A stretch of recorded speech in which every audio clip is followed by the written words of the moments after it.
Bueno, vamos a continuar con lo que habíamos arrancado. Entonces, habíamos mencionado que es importante la santidad al reconocer la obra de Cristo en la cruz, al reconocer que tenemos abogado para con el Padre, debemos actuar en consecuencia. La primera placa, ya estaba ahí. Bueno, se ve un poquito así porque es una foto de un dibujo, ¿sí? Ese es Dan. Dan es un amigo australiano. Él fue uno de mis jefes. Gracias a Dios tuve la oportunidad de predicarle a Dan con monosílabos. No, gracias a Dios pude expresarle en inglés el Evangelio. Y antes de venirme a Argentina, le regalé ese dibujo, lo dibujé a él y le dije, ese es el camino. Gracias, Gus. Ese es el camino. ¿Lo vas a seguir? Ese fue mi regalo para Dan. Y cuando estaba pensando en el mensaje para esta mañana, me acordé de ese dibujo porque me había hecho esta pregunta, ¿a quién sigues? Y entonces me acordé de ese dibujo para mostrarles a ustedes y que ustedes se puedan hacer esa pregunta también en esta mañana. ¿A quién sigues? Vamos a leer Juan 8:12.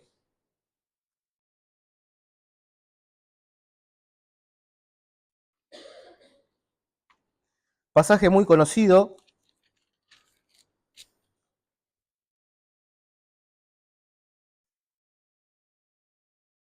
Dice otra vez, Jesús les habló diciendo, ¿sí?, a sus discípulos, Él les dice, yo soy la luz del mundo, el que me sigue, no andará ¿en qué? En tinieblas, sino que tendrá la luz de la vida. ¿Sí? No andará en tinieblas, sino que tendrá la luz de la vida. El Señor Jesús ahí está afirmando algo, no está haciendo una pregunta o dando algo que genere dudas. Él dice, el que me sigue, ¿sí?, lo da por hecho. El que me sigue no andará en tinieblas. A veces cuando leemos rápido, no nos detenemos en esa cuestión, en esos detalles que el Señor quiere que nos detengamos. Te está diciendo, vos me seguís, da por hecho esto. No andarás en tinieblas, sino que tendrá luz, la luz de la vida. En la actualidad podemos ver cientos de iglesias, ¿sí? Decimos que hay muchísimas denominaciones, iglesias que podemos reconocer, que podemos quizás también haber asistido en algún momento. Numerosas iglesias, y vemos iglesias de 1.000, 2.000, 3.000 miembros. Hace poco sucedió esa iglesia que construyeron en el norte, ¿no? En el Chaco, una iglesia gigante, que me quedé corto, creo que eso era de 30 para 30.000 personas, como si fuera un estadio, es una iglesia. Y yo pensaba en esto, ¿es el número un indicador de salvación? Llenar iglesias, llenar estadios con miles y miles de personas, ¿es indicio de salvación? Y me pregunté esto, ¿está preocupado Dios por el número? Y esto es algo personal, ¿eh? Yo creo que Él se deleita de que sus ministros amen su palabra, amen a los hermanos, amen las almas.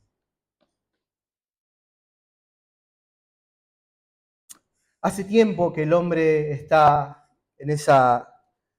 con esa intención de abarcar y de ocupar espacios que les corresponden a Dios. El hombre está intentando ser el centro hace muchísimo tiempo. Y vemos las consecuencias. Yo le traje algunas informaciones que me impactaron. Escuchen esto. Un grupo de teólogos bautistas arrojaron el siguiente dato respecto de las congregaciones bautistas. Esto es un grupo de estudio de teólogos de Estados Unidos. Y ellos dicen, estudiando el Nuevo Testamento y comparándolo con nuestras congregaciones, llegamos a la conclusión de que el 10 o el 15% de las personas que asisten son salvas.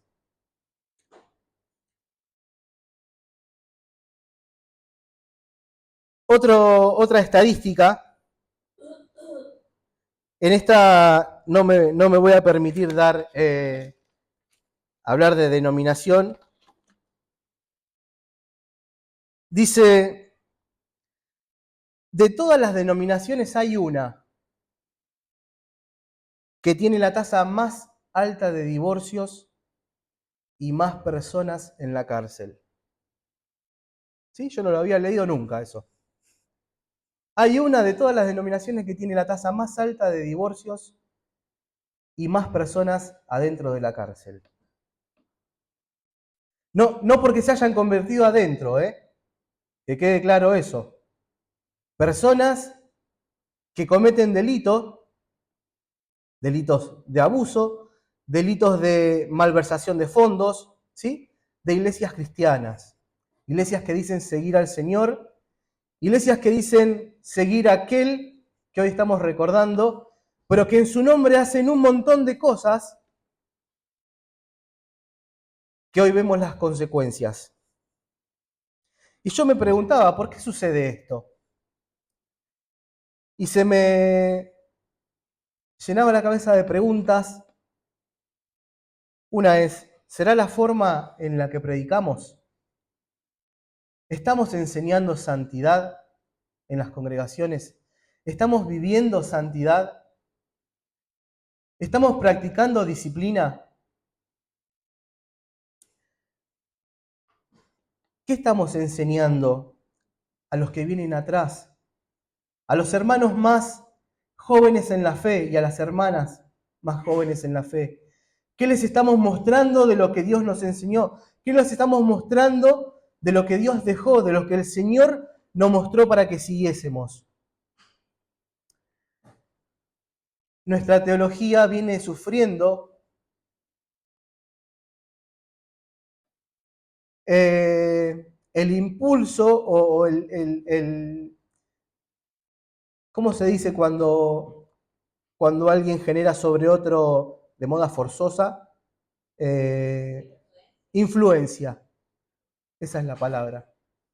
Nuestra teología está sufriendo la influencia de corrientes psicológicas y filosóficas que son dañinas, porque no son bíblicas, porque son cuestiones meramente humanas y las hemos incorporado a lo que enseñamos. Es hora de volver a las Escrituras. Vamos a ver qué nos enseña Mateo. Vamos a pasar la siguiente placa. Ahí están las preguntas que yo me hacía. Mateo capítulo 7.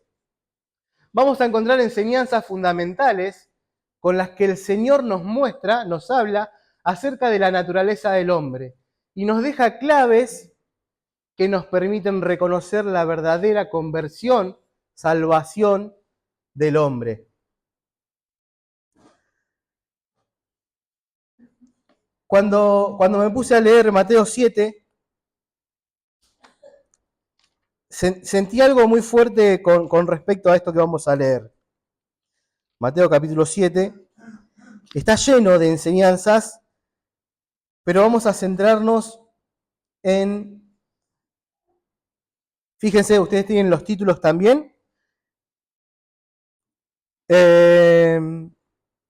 verso 15 del capítulo 7 al 20.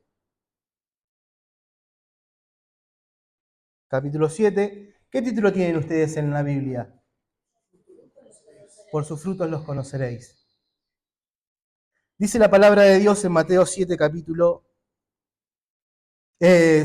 verso 15. Guardaos de los falsos profetas que vienen a vosotros con vestidos de ovejas, pero por dentro son lobos rapaces. Por sus frutos los conoceréis. ¿Acaso se recogen uvas de los espinos o higo de los abrojos? Así todo buen árbol da buenos frutos, pero el árbol malo da frutos malos. No puede el buen árbol dar malos frutos, ni el árbol malo dar frutos buenos. Todo árbol que no da buen fruto es cortado y echado en el fuego. Así que por sus frutos los conoceréis, dice. Y a mí me pasaba esto cuando leía este pasaje, de que a veces tomamos las verdades a medias, a veces la enseñamos y la transmitimos también a medias, o la incorporamos a media, para nosotros mismos, digo. Dice, fíjense el verso 18, dice, el árbol malo no puede dar frutos buenos. Otra vez vamos ahí con algo que no deja dudas. No dice, el árbol malo podría dar de vez en cuando algún fruto bueno. Dice que es imposible que el árbol malo dé frutos buenos. Y por ende, si lo vemos al revés, el árbol bueno no puede dar malos frutos. Si no está diciendo el árbol bueno, de vez en cuando mete algún fruto malo. ¿Y por qué decía esto de tomarlo a medias? Yo no sé si a ustedes les pasó, a mí me ha pasado de predicar a alguien con este versículo, diciéndole, mirá, vos no podés hacer nada bueno para acercarte a Dios. No tenés la capacidad de dar un fruto que agrade a Dios, porque sos malo delante de los ojos de Dios. Y ya, ¿no? Pero al ver esto, de que el árbol bueno no puede dar frutos malos, ahí me puso a mí contra la pared. Porque dije, está hablando de mí. No está hablando del inconverso. Está hablando del Hijo de Dios, vamos a corregir. Está hablando del que dice seguir a Dios, del que dice ser creyente, ¿sí? Y cabe la posibilidad de que esté dando frutos malos o frutos buenos. ¿Por qué dice, por sus frutos lo conoceréis?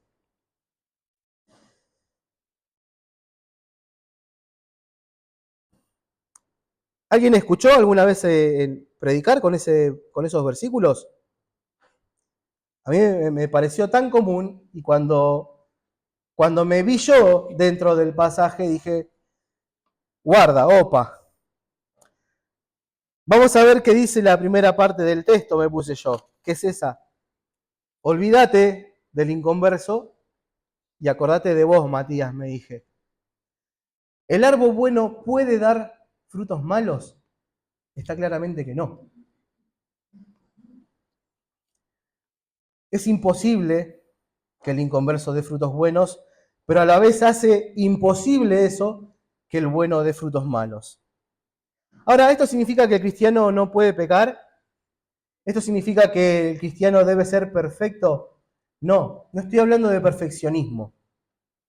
Esto nos está enseñando de que el hombre inconverso tiene una naturaleza pecaminosa, tiene un corazón muerto, ¿sí? Una naturaleza depravada que no le permite generar frutos buenos.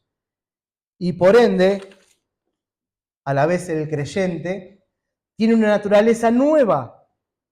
Ya no tiene la naturaleza vieja, tiene una naturaleza nueva, restaurada, regenerada, que no puede dar frutos malos. Efesios capítulo 2 dice el verso 10, porque somos hechura suya, creados en Cristo Jesús para buenas obras, las cuales Dios preparó de antemano para que anduviésemos en ella. Me confronta la primera frase que dice, somos hechura suya. Si no somos cualquier cosa, fuimos regenerados, fuimos cambiados, somos hechos a su imagen, la naturaleza de Cristo morando en nosotros. Entonces dijo, claro, no puede el árbol bueno dar frutos malos. No puede la naturaleza de Cristo en una persona, el Espíritu Santo morando en una persona, hacer dar frutos malos. Sí, en el inconverso. No tiene la naturaleza de Cristo, no tiene la naturaleza cambiada. Hay una ilustración que es muy gráfica. Vos me decías si necesitaba a alguien para representar algo, Oscar. Pero no te voy a pedir que representes a un chancho. Vamos a suponer esto, tenemos dos platos acá adelante, en el piso, vamos a ponerlo, y tenemos un chancho en el fondo. ¿Sí?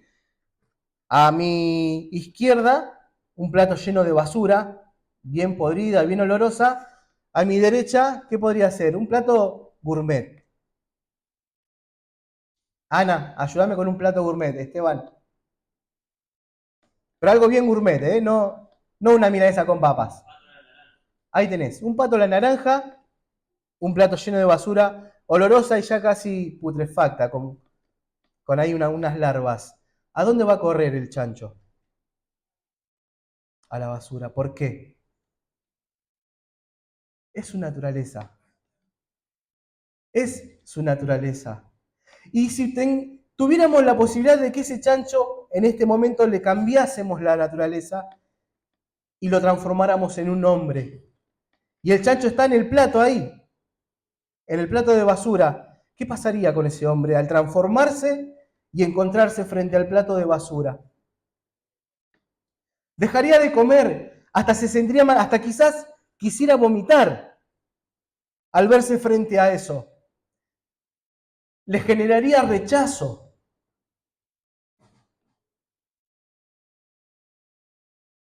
Al igual que el chancho, el hombre malo corre hacia el pecado, corre hacia el barro del pecado y se revuelca y no siente culpa alguna, no siente incomodidad alguna.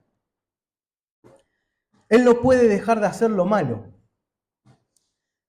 Pero si ese hombre es transformado, si su naturaleza es regenerada, si su vida es restaurada por aquel que todo lo puede, ese hombre ya no puede volver a hacer lo mismo que antes. Su naturaleza es distinta. Él no puede volver a la basura. Va en contra de su nueva naturaleza. Todos nosotros luchamos contra el pecado. Por eso les decía, nosotros no estamos hablando de perfeccionismo. Quiero que lo entiendan.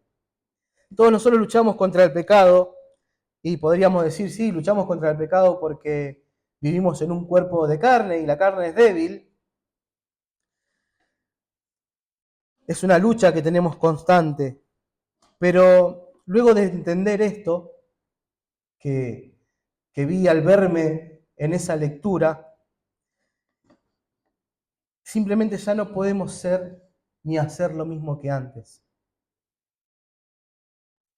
No podemos volver a ser los de antes. A veces, no sé si está bien o está mal, pero volver al pasado a mí me hace recordar de dónde salí. Volver al pasado a mí me hace entender la obra de Cristo. Volver a mi pasado a mí me hace reconocer el poder de Cristo en mi vida. Porque Él transformó mi vida, porque Él cambió mi vida, porque Él cambió mi naturaleza, porque yo era ese chancho que iba y se revolcaba en el barro. Yo era ese chancho que disfrutaba de la basura y que no me caía mal. Al contrario, me gustaba comer de la basura. No me enfermaba, no me sentía incómodo y podía volver una y otra vez. Pero luego de entender esto, es imposible que el buen árbol dé frutos malos. No puedes deshacer todo lo que hizo Dios en tu vida. No puedes. Él tiene el control de tu vida porque Él te atrajo hacia Él y Él te cambió. No fuiste vos. No fuiste vos que pudiste cambiar una parte y te quedó un 30% por cambiar.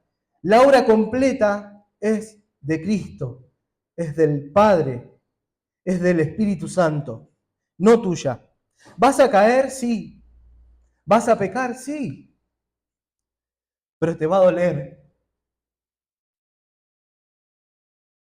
te va a entristecer, te va a poner de rodillas ante aquel que todo lo ve.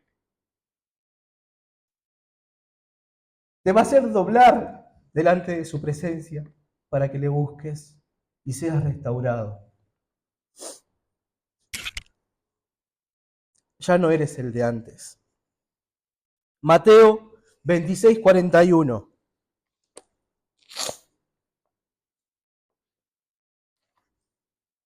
Si alguien lo puede leer, por favor.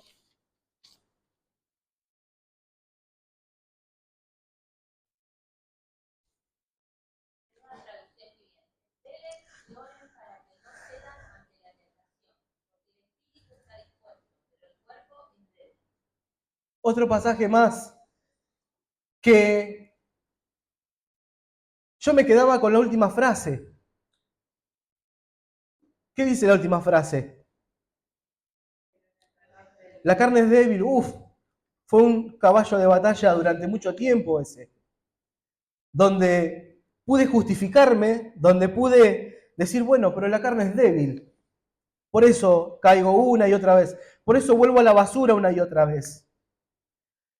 Pero cuando leo el principio, dice, velad y orad. Le está dando a sus discípulos la forma de que la carne débil no ceda. Velad y orad. Porque el Espíritu está dispuesto, dice. No está diciendo, bueno, aunque oren y velen, la carne es débil, va a ganar, la carne es más fuerte. No, está diciendo, velad y orad. Justamente, ¿por qué? Porque la carne es débil. El Espíritu está dispuesto, entonces, velad y orad.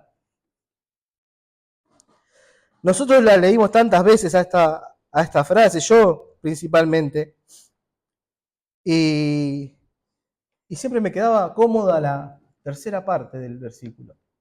Bueno, la carne es débil. 2 Corintios 5:17, las palabras de Pablo ahí nos indican una manera consecuente, de manera consecuente esta verdad.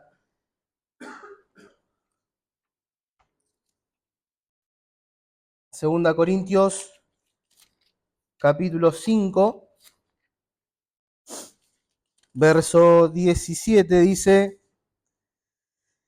de modo que si alguno está en Cristo, presten atención a ese conector, de modo que si alguno está en Cristo, nueva criatura es. Las cosas viejas pasaron, y aquí todas son hechas nuevas. Ese de modo, ese conector que está usando, nos está diciendo de manera que, así que, de modo que si uno está en Cristo, la consecuencia ¿cuál es? Nueva criatura es. Y sigue, dice, las cosas viejas pasaron. He aquí son qué? Todas. No dice, he aquí el 50% de Matías ahora es nuevo. Bueno, le queda un 50%, lo lamentamos, pero bueno, vamos de a poco. No, no, no. Dice, las cosas viejas pasaron y ahora el 50% ese que creíamos que... No, no, el 100% es nuevo. Todas son hechas nuevas. La vida de Matías es completamente nueva. Ya dejó de ser el chancho. Ya dejó de ser ese que corría al barro y se deleitaba en la suciedad.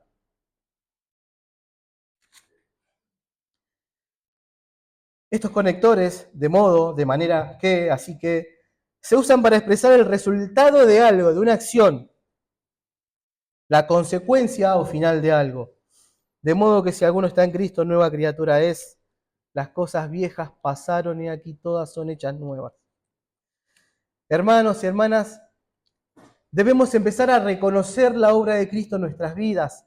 Debemos empezar a reconocer todo lo que hizo Cristo en nuestras vidas desde que comenzó a obrar. Él cambió nuestras vidas, Él cambió nuestra naturaleza, Él quitó lo que era viejo, sacó todo, limpió todo y puso cosas nuevas. Ya no somos árboles malos. Y déjame decirte que esto no es una poesía, porque suena lindo decir, ya no soy un árbol malo, ahora soy un árbol bueno.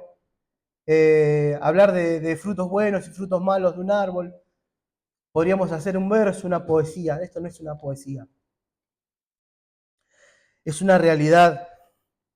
Eres un hombre y una mujer nueva.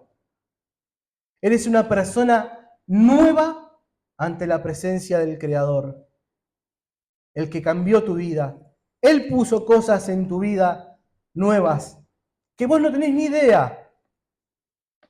Vos conocés el que estaba antes en el barro. Él se encargó de borrar eso y darte una entidad nueva. Creo que tristemente hemos reducido el mensaje del Evangelio a una decisión. Yo pensaba en esto, lo que decía al principio, iglesias llenas de gente, donde el domingo, ¿quién quiere levantar la mano? Y muchos, miles, ¿no? ¿Y qué pasa después con ellos? Porque a la iglesia acuden personas por un montón de necesidades.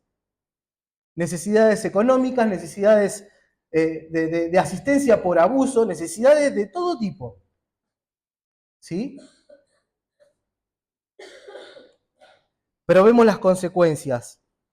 Muchas personas que dicen seguir a Cristo, que dicen seguir a Dios, les vemos derrapar en ese barro y no restaurarse. Les vemos disfrutar de lo que hacen, pero ellos una vez levantaron la mano y una vez dijeron, sí. Sin embargo, no se ven frutos. Sin embargo, sus vidas están vacías. Sin embargo, esto que dice la palabra no se está cumpliendo.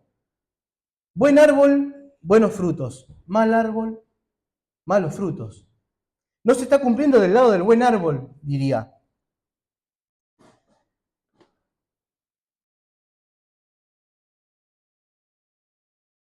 Esto solo nos demuestra una cosa, hermanos.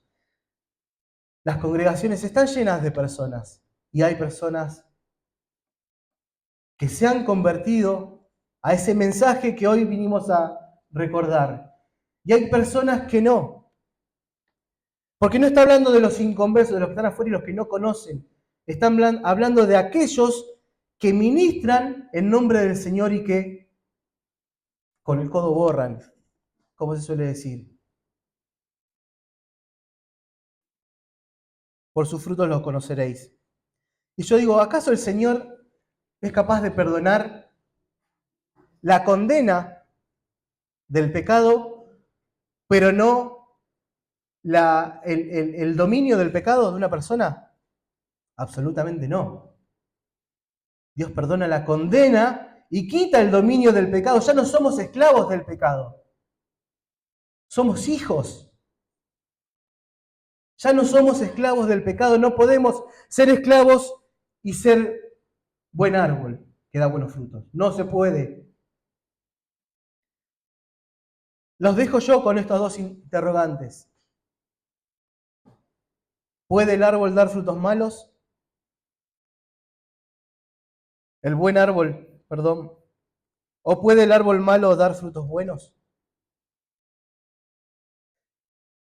Quiera Dios que en su palabra podamos hallar esa respuesta. Quiera Dios que podamos examinar nuestras vidas y responder: ¿a quién sigues? ¿Estás siguiendo a tus deseos, tus deleites, a, a lo que el mundo te da? ¿O estás siguiendo a aquel que dio su vida por vos y que te ofreció una vida nueva? ¿Estás siguiendo a aquel que sustituyó tu lugar en esa cruz porque vos y yo teníamos que estar ahí por causa de nuestro pecado? ¿O estás siguiendo a lo que el mundo sigue ofreciendo como una pseudo salvación? Permítame tener una oración y terminar. Padre eterno, Señor, nos humillamos delante de tu presencia nuevamente, Padre, para acercarnos a ti, reconociendo que eres el dueño de nuestras vidas, reconociendo de que eres aquel que puso su amor por nosotros, entregando a aquel Hijo perfecto, el único Hijo, el único que podía satisfacer esa necesidad de justicia, el único que podía ser propicio por nosotros, el único que podía ocupar ese lugar porque era santo. Gracias, Señor, porque seguimos siendo incapaces delante de ti, seguimos siendo tan chiquitos, tan pequeños,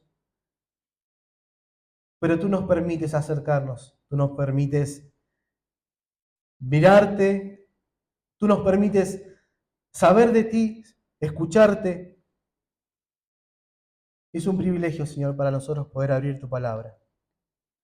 Padre, que podamos entender y que podamos apreciar lo que tú nos muestras a través de ella. Tu plan perfecto para sus hijos. Tu plan agradable, Señor, tu voluntad agradable y perfecta para nosotros. Padre, gracias que cada uno de nosotros en esta mañana podamos acercarnos a ti con un corazón completamente entregado, dejando ya aquello que es viejo y tomando esta vida nueva, esa persona restaurada, esa persona cambiada por ti, Padre. Gracias por tu poder, gracias porque es inmensa la obra que has hecho por nosotros. Nada teníamos para darte, Padre. Por eso te agradecemos, Señor, y nos postramos en tu presencia, reconociendo que eres el creador del universo y el dador y el autor de la vida. Gracias por Cristo Jesús, nuestro Salvador. En su nombre oramos. Amén.